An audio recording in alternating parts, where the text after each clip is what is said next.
కృష్ణా నదిలో పడవ ప్రయాణాలు ప్రమాదకరంగా సాగుతున్నాయి. నిబంధనలకు విరుద్ధంగా పడవపై అధిక సంఖ్యలో ప్రయాణికులను ఎక్కిస్తున్నారు. ఎన్టీఆర్ జిల్లా జగ్గయ్యపేట మండలం ముక్త్యాలలోని పరమేశ్వరుని దర్శించుకునేందుకు భక్తులు పెద్ద ఎత్తున తరలివస్తున్నారు.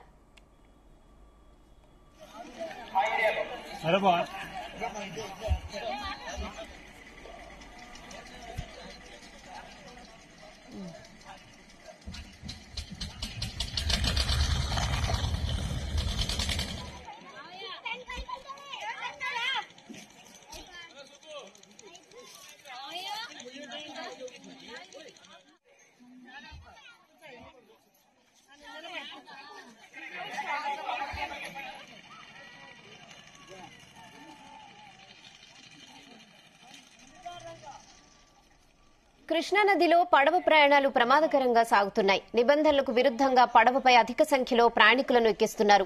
ఎన్టీఆర్ జిల్లా జగ్గయ్యపేట మండలం మక్త్యాలలోని పరమేశ్వరుని దర్శించుకునేందుకు భక్తులు పెద్ద ఎత్తున తరలివస్తున్నారు. ఇదే అదునుగా డబ్బులు దండుకునేందుకు ఒకేసారి భారీ సంఖ్యలో భక్తులను పడవలెక్కించేస్తున్నారు. పడవ నిర్వాహకులు మాత్రమే లైఫ్ జాకెట్స్ ధరిస్తున్నారు. పడవ ఎక్కిన ప్రయాణికుల కోసం మాత్రం ఎలాంటి భద్రతా ఏర్పాట్లు చేయడం లేదు. ఏదైనా ఊహించని ప్రమాదం జరిగితే పరిస్థితి ఏంటని ప్రయాణికులు ప్రశ్నిస్తున్నారు.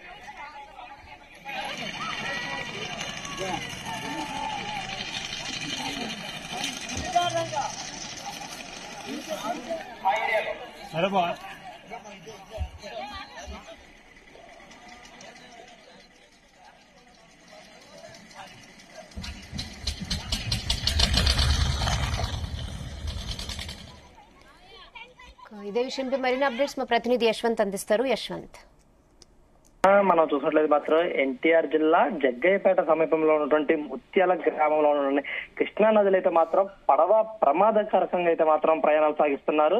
ఇదే శివరాత్రి పర్వదినాల పురస్కరించుకొని లక్షలాది మంది భక్తులు కూడా ఈ రోజు ముత్యాల చేరుకుంటారు. కృష్ణా నదిలో ఏదైతే ఉత్తరవాహినిగా ప్రవహిస్తున్నటువంటి కృష్ణా నది ఏదైతే ఉందో అక్కడికి వచ్చి ఏదైతే చనిపోయినటువంటి బంధువులు కానివచ్చు వాళ్ళటువంటి ఆత్మ శాంతించాలని చెప్పేసి అయితే మాత్రం కృష్ణా నది ఒడ్డున కూడా వాళ్ళు పిండ ప్రదానాలు చేస్తుంటారు. దీంతో కూడా ఈ కృష్ణా నదికి అయితే మాత్రం ఇరువైపులో కూడా ఇరు రాష్ట్రాల నుంచి కూడా పెద్ద ఎన్ని భక్తులు కూడా తరలి వస్తుంటారు. ఇదే అదునుగా భావించినటువంటి పడవ ప్రయాణికులు అయితే పడవ నిర్వాహకులు అయితే మాత్రం భక్తుల వద్ద నుంచి అయితే మాత్రం అధిక దోపిడీ చేస్తున్నారు. అదేవిధంగా కూడా కనీస నిబంధనలు పాటించకుండా ప్రమాదకరంగా కూడా కృష్ణా నదిలో అయితే మాత్రం ప్రయాణం సాగిస్తున్నారు. మనం ఓవరాల్ చూసినట్లయితే మాత్రం ఇటు అక్కడ ఉన్నటువంటి సమీపంలో ఉన్నటువంటి పోలీస్ అధికారులు కానివ్వచ్చు, రెవెన్యూ అధికారులు కానివ్వచ్చు కూడా కనీస నిబంధనలు పాటించకపోయినప్పటికీ కూడా వాళ్ళని పై కనీస చర్యలు తీసుకోకపోవడంతో కూడా అక్కడ ఉన్నటువంటి భక్తులు అయితే మాత్రం వాళ్ళపై తీవ్రమైనటువంటి ఆగ్రహం అయితే వ్యక్తం చేస్తున్న పరిస్థితి అయితే ఉంది.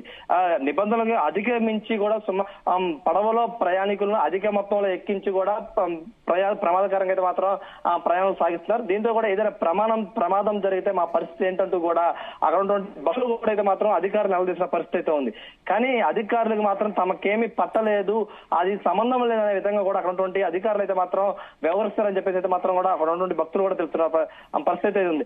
ఏదైతే మాదిపాడికి సమీపంలో ఉన్నటువంటి ఈ పడవ గుంటూరు జిల్లా సమీపంలో ఉన్నటువంటి వైపు నుంచి కూడా ఇటైపు కృష్ణా నది వైపు కూడా సుమారు కిలోమీటర్ మేర కూడా ఈ ప్రయాణం అయితే సాగిస్తుంటారు. దీంతో కూడా ఆ గుంటూరు వైపు నుంచి వచ్చే ప్రజలు కానివచ్చు, భక్తులు అందరి వైపు కూడా ఇటు కృష్ణా నదిలో ఉన్నటువంటి పక్కన ఉన్నటువంటి ముత్యాల ఉన్నటువంటి శివాలయం వద్దకు వచ్చి అక్కడ ఉన్నటువంటి పూజలు కూడా పెద్ద ఎత్తున నిర్వహిస్తారు. ఇదే అదునుగా భావించి సుమారు ఒక మనిషికి 100 రూపాయల నుంచి 150 రూపాయల వరకు కూడా డబ్బులు వసూలు చేస్తున్నారు. కనీసం ఏదైతే ప్రయాణించే భక్తులు ఉన్నారో వాళ్ళు కనీసం లైఫ్ జాకెట్లు కూడా ఇవ్వకుండా ప్రయాణికులు అధిక మొత్తంలో సుమారు 10 మంది ఎక్కించాల్సినటువంటి పడవలో కూడా 20 నుంచి 30కి పైగా కూడా దాంట్లో ఎక్కించి ప్రమాదకరంగా అయితే నడిపిస్తున్న పరిస్థితి ఉంది. అదేవిధంగా కాకుండా అటువైపు నుంచి వచ్చే వాహనాలను కూడా ఏదైతే బైక్ కానివ్వచ్చు, టీవీఎస్ వెహికల్స్ కూడా దాంట్లోనే ప్రమాదకరంగా కూడా ఎక్కించి కూడా ఇక్కడ ప్రయాణం సాగిస్తారని చెప్పుకోవచ్చు.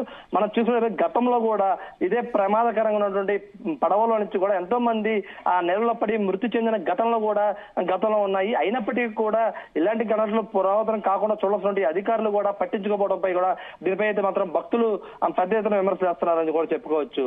రహేనా. ఓకే.